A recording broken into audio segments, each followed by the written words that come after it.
Hi, everyone. People are starting to come in. We're going to get started right on time today because this is a short program. I'm Emily Zilber. I'm the Director of Curatorial Affairs and Strategic Partnerships here at the Wharton Esherick Museum. I'm going to be joined in today's talk by my colleague, Katie Wynn, our Communications and Special Programs Manager, and our Spotlight talk today is on Esherick's World's Fair Chair.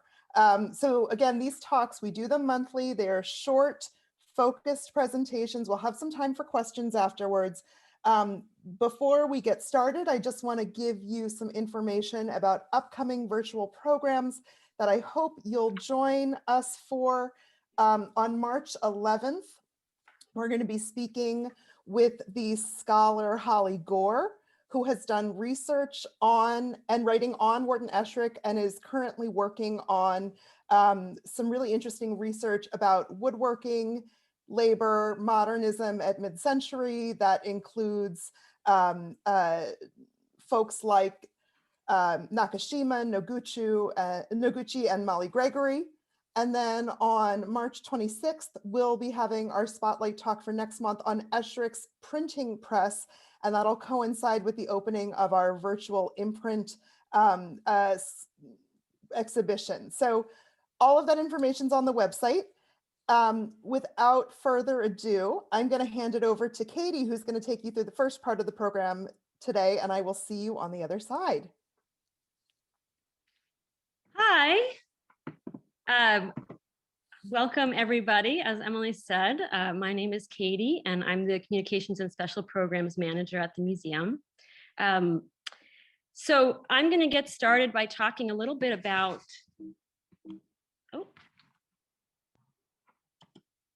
there we go. Talking a little bit about the World's Fair Chair and the design of it, and then Emily will talk a bit more about its context within the World's Fair and the other exhibits that were on display. So this is a fantastic chair, as I'm sure many of you agree. And the design of it, I found as I was getting ready for this talk, that it really mimics a lot of previous work in Esherick's career. And so I threw this slide up of a print called Of a Great City next to it, just to kind of kick off this idea of these kind of expressionist forms, these triangles, these trapezoids that keep reappearing in Esherick's work. The World's Fair Chair is from 1940, that's a few years after that print. It's hickory with a woven leather seat. But what I found myself thinking about is how the chairs in my house, maybe this is true of the rest of you, I don't have that many that have runners or stretchers so close to the floor. And what I noticed is that it creates this wonderful negative space. This outline starts to appear. And as that gets repeated in the chair, it gets reversed in the back of the seat. And once I saw it next to this print, I kind of couldn't get it out of my head, the way that as a visual artist, Esherick is bringing those things into furniture as much as into any other medium. As it's mentioned in the title, this was in the World's Fair. We're not sure if this particular chair was actually in the display, but there were 6 of this style that were in the World's Fair. The design of it actually is very much derived from the hammer handle chairs. And you can really see that evolution here. There's a kind of midpoint with that spindle chair in the middle in 1939, and then the final design on the right. Interestingly, and I think tellingly, Esherick comes to this design by experimenting with these hammer handles in a really loose way. So I'm sure that a lot of you who have been to the museum know the story here.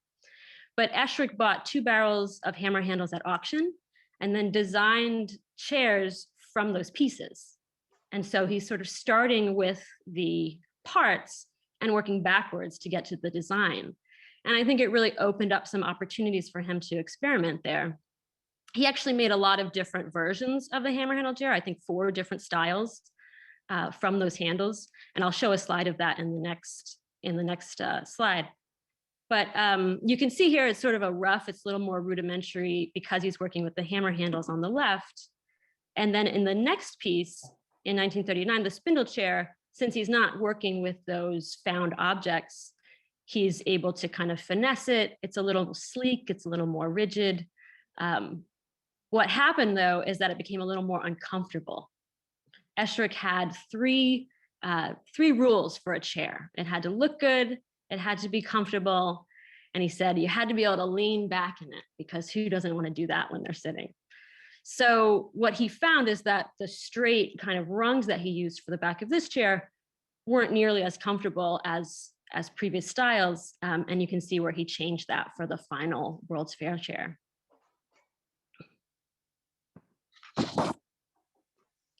Here's that image I was talking about with all of the different hammer handle chairs. I know it's sort of speaking of negative space, it's a real kind of mixture of stretchers and chair legs and all of this down below. But you can make out that there are very distinct styles in the four that are in the picture here. I think if you look to the second one from the left, you can really see how he had to experiment with using different lengths of hammer handles. So you can see that kind of short one in the back of the chair versus the one below that.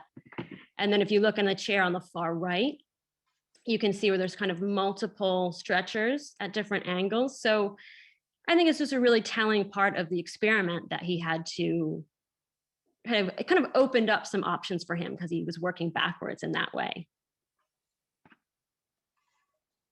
And then in these details, you can see again on the left, the spindle chair versus the World's Fair chair and the changes he made there. Another really obvious difference is that our chair up in the bedroom here has a woven leather seat, whereas the one that Esherick put, or all of the ones that went into the World's Fair, had this rawhide seat. And the rawhide is something that we see in a number of pieces of his. He used them for some side tables. It's almost like a drum head where you're using that animal skin to create the surface. And he even used it for lampshades. If you've been to the studio, you might have seen just a quick piece of rawhide covering a light bulb, and he used that to just kind of dampen the light. So it's an interesting point of where he's really trying out different materials and how they combine with wood. The picture on the right is the World's Fair chair along with the table, which is this wonderful 5-sided table that was featured in the World's Fair. It has a black phenolic material for the top. So that's another great example of where he's combining those two, combining wood, experimenting with other materials, which I should probably point out is the theme of our annual woodworking competition this year. So stay tuned for that in May. You're going to see lots of great contemporary woodworkers who are also combining wood with other materials. So the World's Fair, the way that Esherick came to be involved with this was actually through an architect called George Howe. He had been invited for the second part of the World's Fair. So the World's Fair in New York started in 1939. It was called the World of Tomorrow. And so, it's very future looking. The Trilon and Perisphere is the image on the left here, which was sort of the center of the fairgrounds. There were lots of sort of American industry giants that were featured that all had their own pavilions and displays. I'm sharing the General Motors entrance on the left, on the right, as well as the Westinghouse Electro, the smoking robot, which was like a voice command operated robot, and his dog Sparko. I couldn't resist adding them to the talk today. But you can see where it has just everything that they imagined what the future could be like was presented in this fair. And Esherick was included in the 1940 section. So the fair went on for 2 years. And in 1940, a pavilion was added that was called America at Home. And that's where Esherick comes in. So George Howe, which some of you who maybe live in Philadelphia or in this region might know the PSFS building downtown. It's a great big skyscraper and it says PSFS on the top. That is a project that George Howe was involved with. So he was a well-known architect in his time, and Esherick and he had become friends.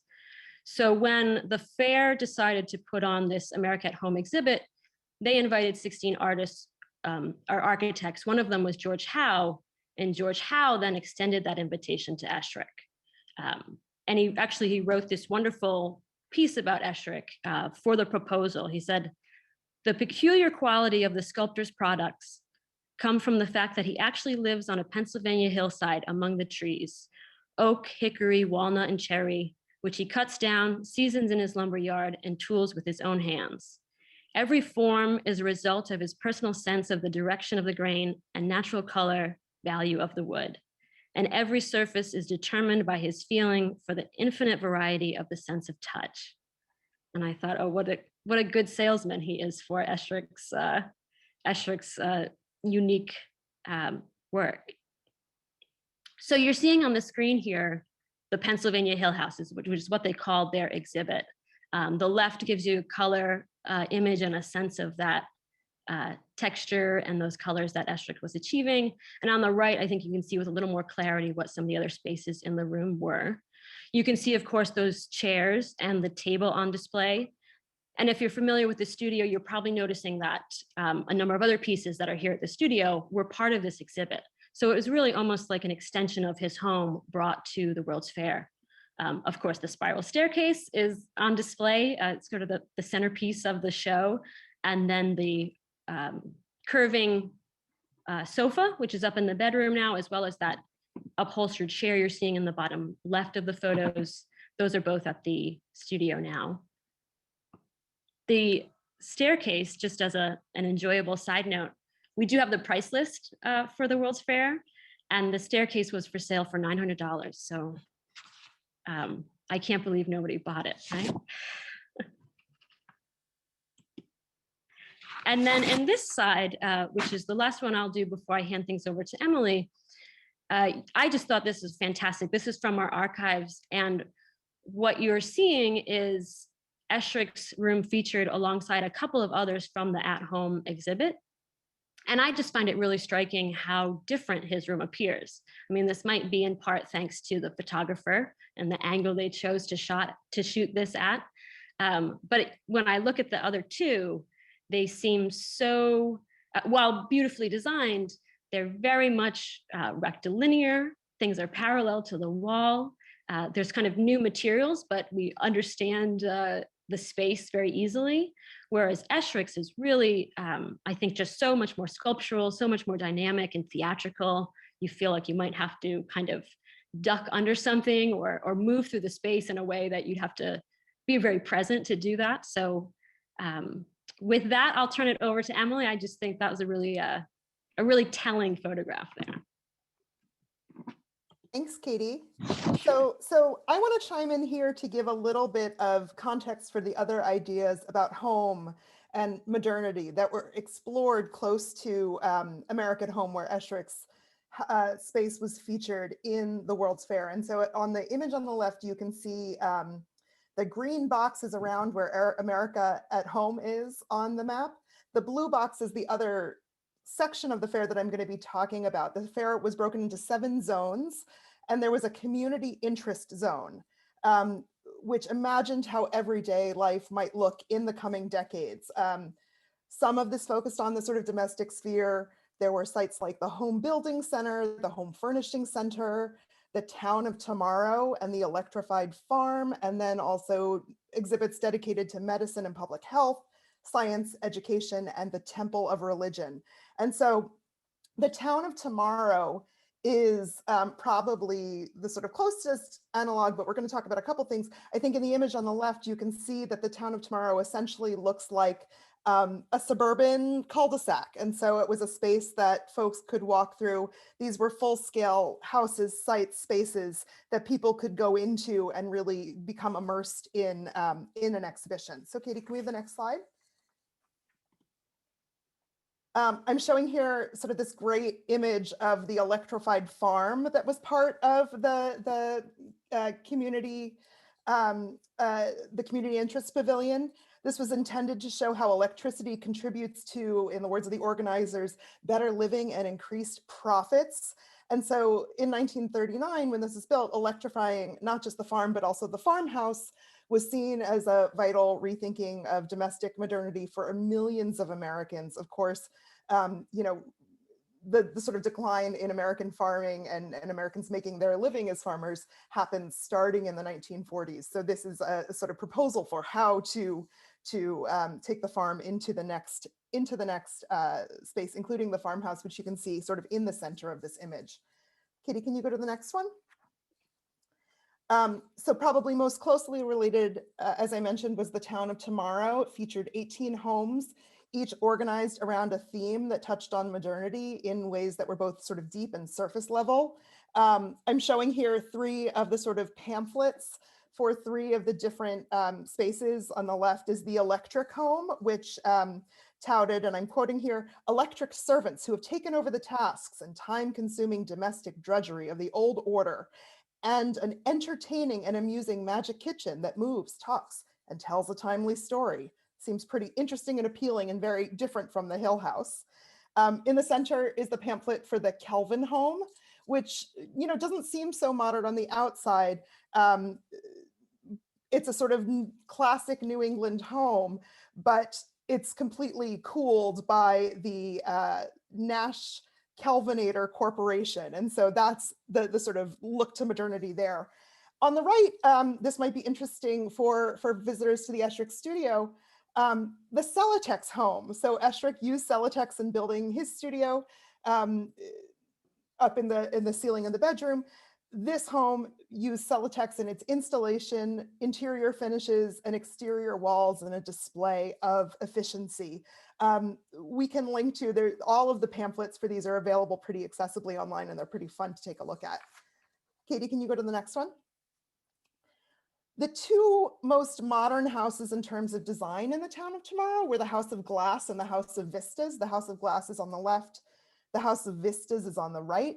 The House of Glass was an international style home, which sort of capitalized on the fact that plate glass had become synonymous with urban progress and modernity. The House of Vistas on the that's on the left. The House of Vistas on the right had an open plan with rooms defined by adjustable drapery. It was described in the 1980s by the New York Times architecture critic Paul Goldberger as a kind of wading pool for modernism, something shallow for those who only wanted to get their feet wet. It was sort of like your first introduction to modernism. You can go to the next slide. I'm showing here an image of the bedroom with the sleeping porch in the House of Glass on the left, which also features a version of this plate glass chair produced sort of for mass manufacture in the 1940s by the Pittsburgh Plate Glass Company. The chair that I'm showing here is an example in the collection of the Cooper Hewitt Museum. So we can look at this space and think about how different this sort of concept of modern living was from something like the Hill House. This is sort of products of industry. It's thinking about things that are readily available and accessible in kind of mass markets, as opposed to Esherick's very personalized vision of what America at home might look like. This is sort of as modern as it gets, with these kind of clean lines. The vast majority of the interiors in the homes in the Town of Tomorrow looked pretty different. And I'm going to ask Katie to. So these are interior shots here from the Electric House on the left and the Johns Manville triple insulated house on the right. So not a lot of modernity here. We can certainly see how Esherick would look very modern in response to this. But it aped these earlier styles of American decorating. The Electric House was sold as having a Georgian decor, giving pleasant modern flavor by the contemporary use of color. Here they're talking about mauve walls and a rose-colored rug, which we're not seeing in this black and white shot, but that doesn't quite scream modernity. So these new spaces sort of didn't exactly light up the critics. They called attention to the fact that these familiar domestic design styles that reached back to America's past were used to outfit the homes. They weren't these kind of fresh, innovative voices like Esherick. Writing in 1939, the design in a design and architecture magazine called Pencil Points, the architect Talbot F. Hamlin noted that the houses feature, and I'm quoting here, terrible furniture and decoration.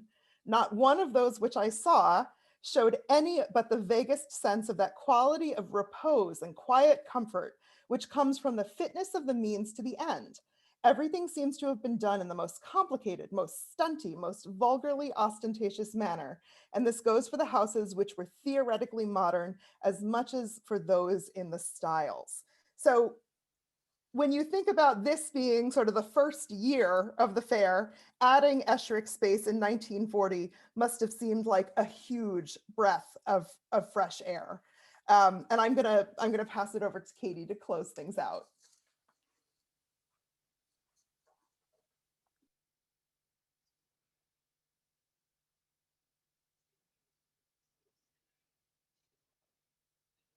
Oh, Katie, I think you're muted. Thank you so much. Thanks, Emily, for that wonderful show of what else was going on in the space. I think we're just ending on this image, which is, of course, the World's Fair table and two of the chairs.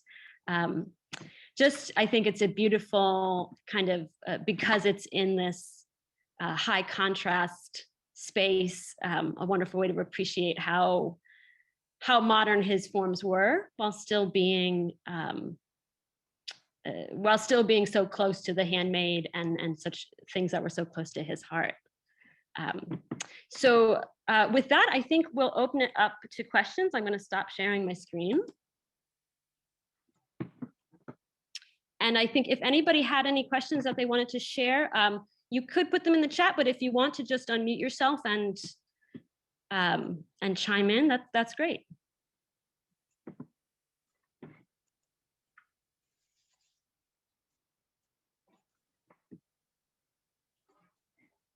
And if I'm just taking a look at the chat here too, but if there's no questions, if I could just make one comment. Please join in, Rob.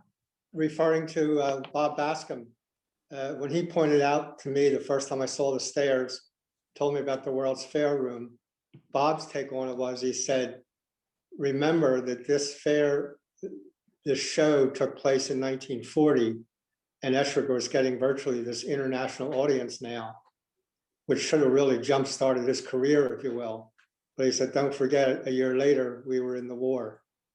So it was kind of, he got this audience, and then all of a sudden, the rug was pulled out from under. Interesting. Yeah, I was just saying, I think I saw somewhere that the fair had 45 million viewers over the 2 years. So I was thinking, well, if Esherick even got a quarter of that to walk through his space, that's incredible. But as you say, World War II had its own effect. Yeah. So I want to just comment here. I see we had a question about whether the recording will be accessible to us after the session. Yes, we'll be sending that out to you. Timeline on the museum opening. We're looking at the situation every day. Katie, do you want to answer this question about joinery?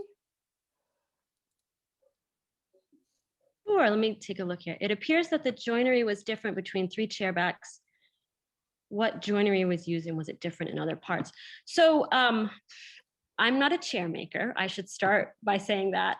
But I think, so when I showed the backs of the chairs, the spindle chair, which was the uncomfortable one, had basically it's like a mortise and tenon where the rung is going right through there, and those became slats when it was curved. There were lap joints on the corners of the seats. So I don't know if that answers, if that's exactly what you're looking for. But the chair, I think all three models of the chairs were very structurally strong. And it was just a matter of finding the right comfort and the right design that made for those other little changes along the way. I'm just looking here for Nancy. Were architects drawing on what was going on in European design? Definitely with their interest in international style and these sort of big open sheets of plate glass. But you can see because the fair was sort of geared towards America, they didn't want an Americans sort of writ large, right? 45 million people. They weren't thinking about the most avant-garde constructions. They were thinking about what can we present that will get people to think about bringing some of these new innovations, these new styles into their everyday life. I was wondering, how you got a picture of all four styles of chairs, because my understanding is that a bunch of them went down to the theater and disappeared. And I guess, was he aware of all those different styles and wanted to take a picture of it before he distributed them? You know, that's a good question, Judy. And thanks for joining us today. It's nice to see you. Yeah. You know, I'm not sure what the date is for that chair. So yes, he made, I think, a few dozen of the Hedgerow of the chairs, the hammer handle chairs, and then traded them to Hedgerow so that his daughter could do an apprenticeship there. And it's almost, it basically like paying her tuition in old hammer handles. And they had, I think, a number of different styles in their collection that have since gone on to other places. It's possible that that photo is actually in the biography. So I'm not sure if we have a date on if that was taken later from somebody else's collection that had gathered those back together, or if it was taken in Eschric's own time. I imagine. Mm-hmm. And I think somebody else had been trying to ask a question. Was that I think it might have been Carol? Yeah. Okay. Well, I was just going to comment that, yeah, not only what World War II was about to start, but, you know, the Great Depression had been a very long event by the time of, and maybe at the time of the fair, it was even more of a pressing issue. So even kind of wondering who could go to the fair, who could get to the fair, how much did it cost to go to the fair? I mean, those are all questions that kind of bear on how many people saw the fair. But I do think he was kind of caught between two world events that had, you know, crushed many architects already during the Depression. So it was just interesting that he was invited to be part of that. My mother always told me that she did see his contribution to the World's Fair, and she and I once visited the Eschric House too.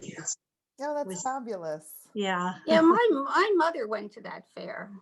She was amazed at some of the modern things, and like she was talking about how there were going to be roads that went over and under each other.